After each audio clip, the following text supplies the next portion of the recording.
हम गायिका हंसिका तिवारी सब श्रोता समाज के प्रणाम करतनी और रउआ सबके बीच अपना स्टूडियो से एगो गारी गीत प्रस्तुत करे जा रहल बानी।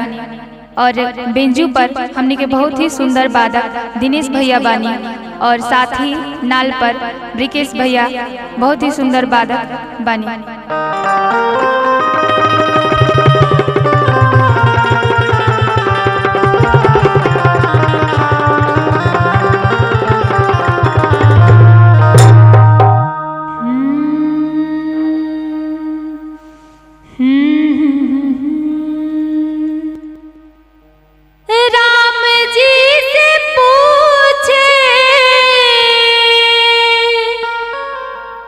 राम जी से पूछे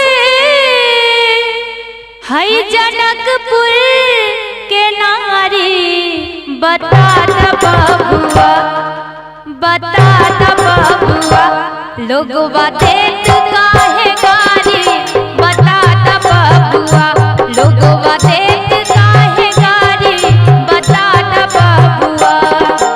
राम जी से पूछे, राम जी से पूछे जनकपुर के नारी, बता द बबुआ, लोगवा देत काहे गारी, बता द बबुआ, लोगवा देत काहे गारी, बता द बबुआ।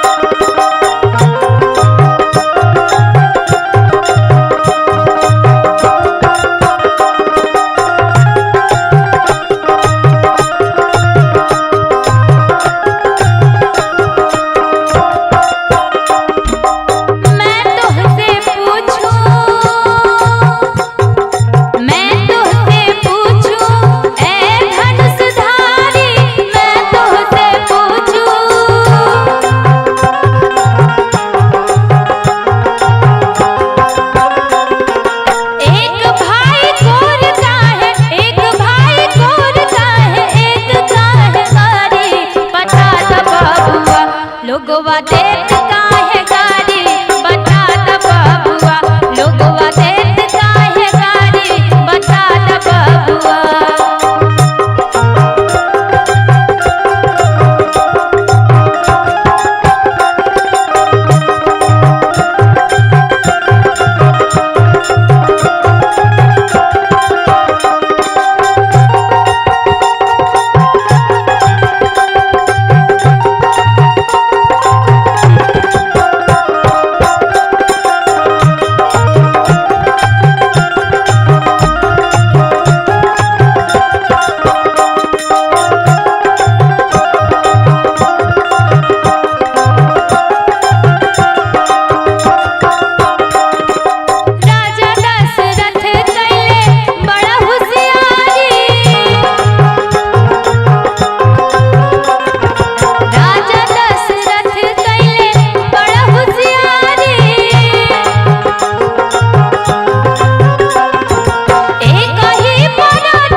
लोगवा देत